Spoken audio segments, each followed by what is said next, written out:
Squid Game Season 3 has some of the most brutal and devastating deaths we've seen yet. Some died for no reason, others deserved every second of it. Let's go through them all. The first death we see is player 120's. During the fourth game, the infamous Knives and Keys challenge. Hyunju, who had teamed up with Junhee and Gimja, was part of the blue team. Throughout the round, we witness Hyunju protecting both of her teammates with relentless determination and skill. Two opposing players, player 226 and player 202, tried to attack them, but Hyunju fought them off and ultimately killed both. Her impressive combat ability came from her past. She was once a sergeant in the ROK Special Forces, trained extensively in hand-to-hand combat, as well as advanced weapons handling. She wasn't just good, she was elite. After finishing off player 202, Hyunju notices something unusual in the room. As she turns to leave, her eyes catch a door. Not just any door, but the exit door, the one that signifies the win condition of the game. Miraculously, she has all three required keys: the circle, the triangle, and the square. She opens it, and the way to victory lies in front of her. But just as she's about to step through, something stops her. She remembers Junhee and Gimja still waiting in another room, the room where Junhee had just given birth. Without hesitation and showing her selflessness, Hyunju abandons her chance to escape and walks back to them. Smiling, she shares the good news that they can finally leave, that they've won. But before anyone can react, disaster strikes. Hyunju is stabbed in the back, not once but twice. The attacker? MG Coin. She collapses to the floor, her face frozen in shock and sadness. Despite everything, Hyunju dies trying to save others. Her sacrifice marks the first tragic death in the game, one that none of us will forget.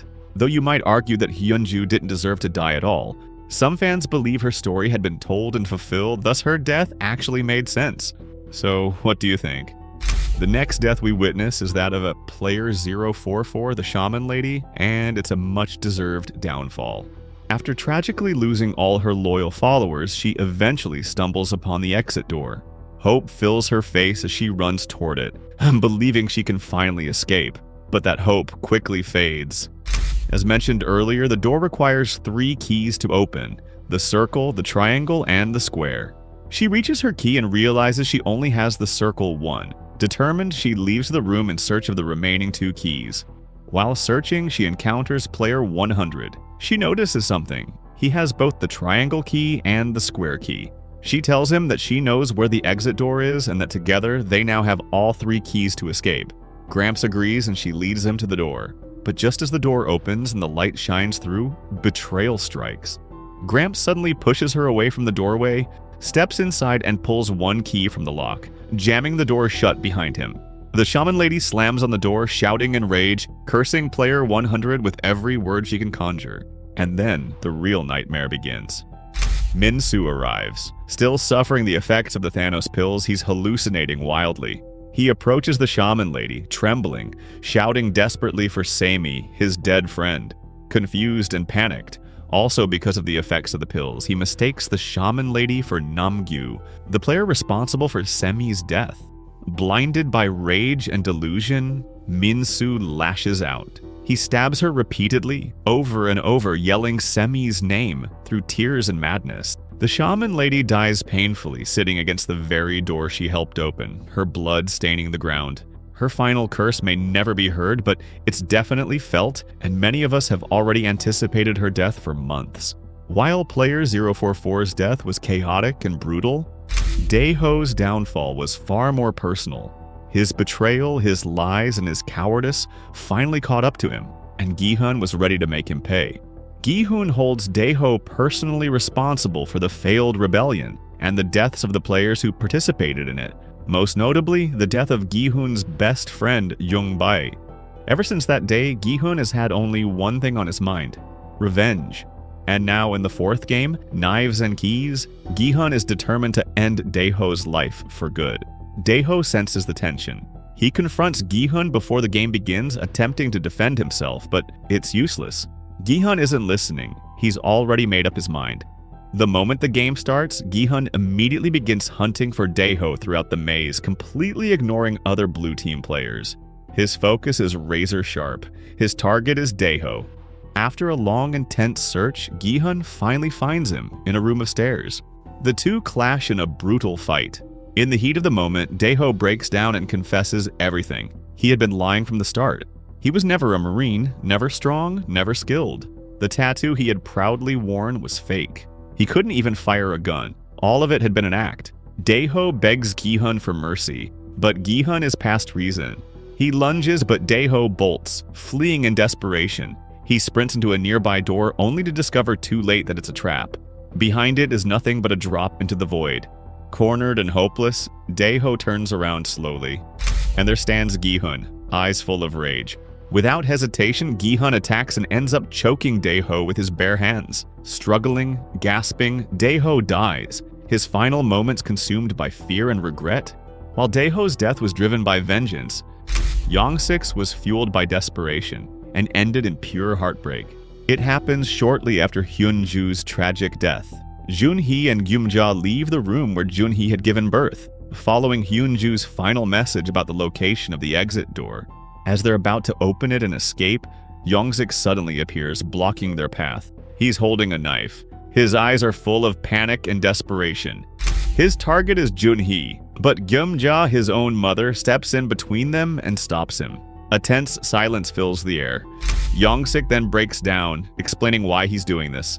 He hasn't killed anyone during the game, not a single person. And he knows what that means. If the red players don't kill at least one opponent, they lose. He's gonna die. Tears stream down Gyumja's face. Her son, so lost and terrified, now considers killing an innocent young mother just to survive. Despite her heartbreak, she refuses to let him take Junhee's life. But Yongsik, growing frantic, pushes her aside, sending her crashing to the floor. He steps toward Junhee, raising his knife with trembling hands. His face is full of conflict, but his decision is made. He lifts the blade above his head, ready to bring it down, but then everything changes. Yongsik drops to the floor, whispering only one word. Mom. His voice fades. Time runs out. He still hasn't killed anyone. Moments later, the guards arrive. Without hesitation, they shoot Yongsik where he lies. His story ends there, not as a killer, but as a broken son, undone by fear, love, and the cruelty of the games. While Yongsik was stabbed by his own mother in a moment of desperation, it was that very act that broke Gyumja completely. Not long after taking her own son's life to save Junhee, she made a heartbreaking decision of her own. After everything that had happened in the fourth game, she finally survives and returns to the dorms with Junhee and her newborn baby. But emotionally, Gyumja is shattered. Her son, Yongsik, is dead, and as she once said in Season 2, without him, she had nothing left to live for. But that wasn't all. Hyunju, whom she loved like a daughter, also died in the maze, protecting Junhee and Gyumja to the very end. The loss of both her real son and her found daughter left Gyumja completely broken, wandering like a ghost through the dorm. When the time came for the voting before the fifth game, she collapsed to her knees, once again begging the remaining players to stop the games entirely. She pleaded with everything she had left, tears, trembling hands, all of it. But once again, no one listened. The majority voted for the game to continue, and the O's won. That night, before lights out, she spoke privately with Gi-hun. Her voice was soft but certain. She told him none of this was his fault and encouraged him to stay strong. And then she said something that would stick with him forever. "Please protect Junhee's baby." Those were her final words to him. The night passed quietly. No fights, no screaming. For once, everyone seemed to sleep in peace. But when the players woke up the next morning and the guards entered the dorm with a coffin, the peace shattered. Gyumja was hanging from one of the high beds. She had taken her own life during the night. After losing the two people who meant everything to her, her son and her closest friend, she had nothing left, no reason to continue. Her choice was final, and it seemed she had made it with full clarity. This is the tragic, quiet end of Gyumja. Moving on to the jump rope game, we have the shocking and somewhat satisfying death of Nam-gyu. After losing his precious stash of Thanos pills and being completely unaware that Min-soo is now in possession of them, Nam-gyu is absolutely falling apart. Mentally, emotionally, physically, you name it. Min-soo, now holding all the pills, walks up to Nam-gyu, who's sweating bullets and spiraling fast. With the most smug expression ever, Min-soo pulls out the cross necklace that had been hiding the pills. Nam-gyu instantly flips, yelling at him, demanding the pills back. But Min-soo, he's done being bullied. After everything Nam-gyu put him through, manipulation, threats, cruelty, Min-soo is on his revenge arc. Instead of giving them back, he casually tosses the cross onto the bridge, where nobody has dared to step yet.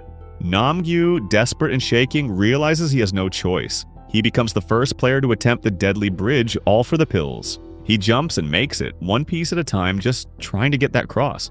He finally reaches it, opens it, and plot twist, it's empty. The cross is empty. There are no pills.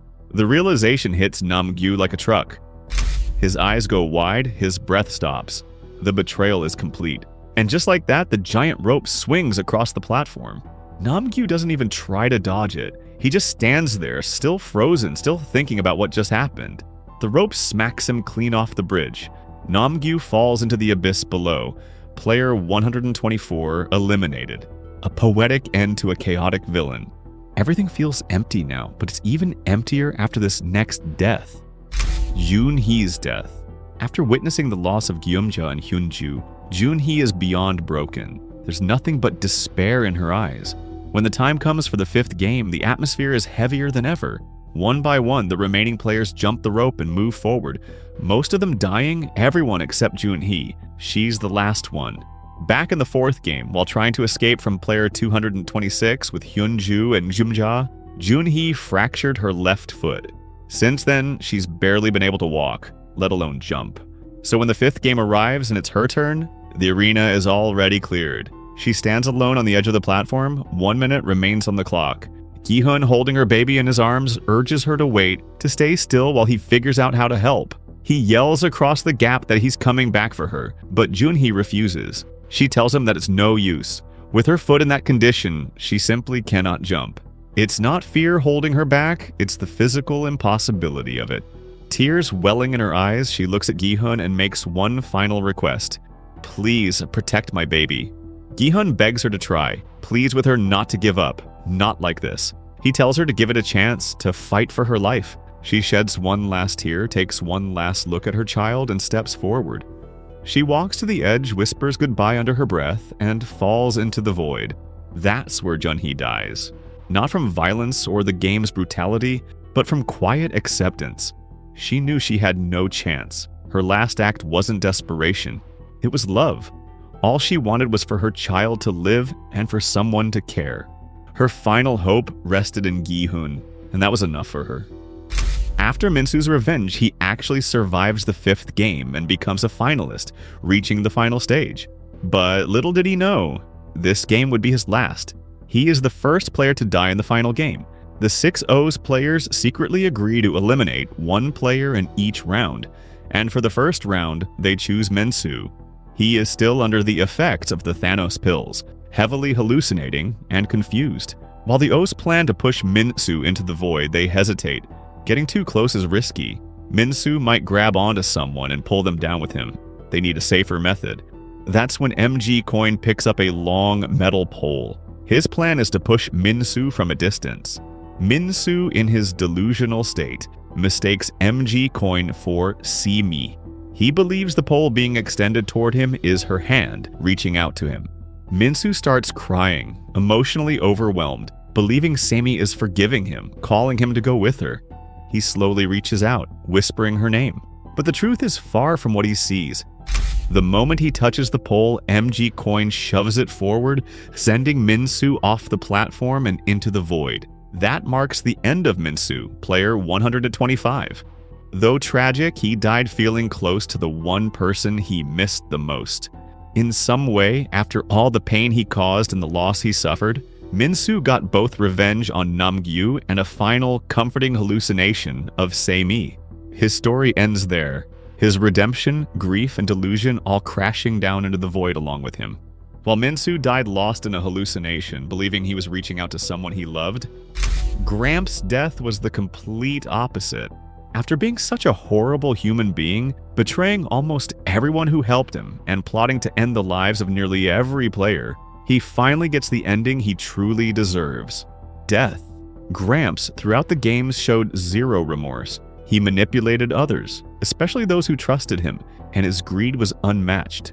As the final game progressed, the tension rose. In the second round, 4 of the 6 O's had already been eliminated by fighting each other. Jungdae found himself isolated and vulnerable. Desperate, Gramps tried to bargain with Gi-hun and MG Coin. He promised to give them a share of his massive winnings if they spared his life. But by this point, Gi-hun and MG Coin had no trust left in the man. They saw through his lies and manipulation. No one was buying it anymore. Armed with a metal pole, the same weapon used in previous eliminations, Gi-hun and MG Coin approached Gramps. Without hesitation, they pushed him toward the edge. Gramps struggled, begging and pleading, but it was too late. The pole pushed him off the platform, and he fell into the void. Finally, justice was served, and with it, a glimmer of hope for the remaining players, still fighting for survival. While Gramps' death felt like long-awaited justice for a lifetime of lies and betrayal, MG Coin's death came as the final blow in a downward spiral of greed, cowardice, and cruelty. Throughout the season, we saw how much MG Coin changed, revealing his true side. A greed-driven man who didn't care about the deaths of other players, or even his own daughters, the baby Junhee gave birth to. MG Coin instantly turned his back on Gi-hun, wanting to kill both Gi-hun and the baby. He demanded Gi-hun leave the baby on the floor and back away. But Gi-hun remembered the promise to protect Junhee's baby at all costs, so he refused. After MG Coin threatened repeatedly to kill them both if Gi-hun didn't obey, Gi-hun reluctantly complied. He left the baby on the bridge leading to the next round and backed away. MG Coin picked up the baby, but Gi-hun, almost out of time, jumped to the next round, preparing to fight MG Coin. MG Coin left the baby on the floor, eyes locked on Gi-hun, ready to kill him. However, when he saw Gi-hun had a sharp knife the frontman had given him, MG Coin realized he wasn't strong enough to kill Gi-hun. In a desperate move, MG Coin grabbed his own daughter and held her out over the void. Dropping the baby would mean certain death. Gi-hun couldn't let that happen, so he risked everything to save the baby, and then the fight began. After an intense struggle, MG Coin eventually falls to his death, just like so many others before him. Honestly, this was a relief for a lot of fans, as MG Coin had become one of the most unlikable characters, almost a full villain by the end. His death felt like justice served, closing the chapter on one of the darkest players in the game. The last and most heartbreaking, yet strangely expected death is that of Gi-hun. After his intense fight with MG Coin, he realizes something shocking. He never pressed the button on the floor to start the round. Without pressing it, MG Coin's death doesn't count as a game elimination. That means only 2 people are left, Gi-hun and the baby. Gi-hun now faces a devastating choice. Once the button is pressed, the round begins and one of them must die for the other to win. Either he sacrifices himself or the baby dies. He presses the button. The countdown starts. The VIPs watch silently, anticipating his decision. Gi-hun walks slowly to the edge of the platform, holding the baby close. He looks down into the void for a long, painful time, fully aware this is his end. He reflects on everything: the rebellion, the losses, Hyunju's sacrifice, Gyumja's pain, Junhee's death, the death of his best friend, Youngbae, and most of all, the promise he made to protect this child. With seconds left, Gi-hun kneels down. He gently kisses the baby's forehead. He places her softly on the ground, making sure she's safe. Then, taking one final breath, he stands again, silent and composed. As the countdown nears 0, Gi-hun takes a final step forward and falls into the void. Gi-hun sacrifices himself for Junhee's baby. It's another suicide, but this time it's an act of pure love and protection. The main character of the series, the soul of the story, is gone. This was the most heartbreaking death for many fans and the final blow of the season. Player 456 eliminated.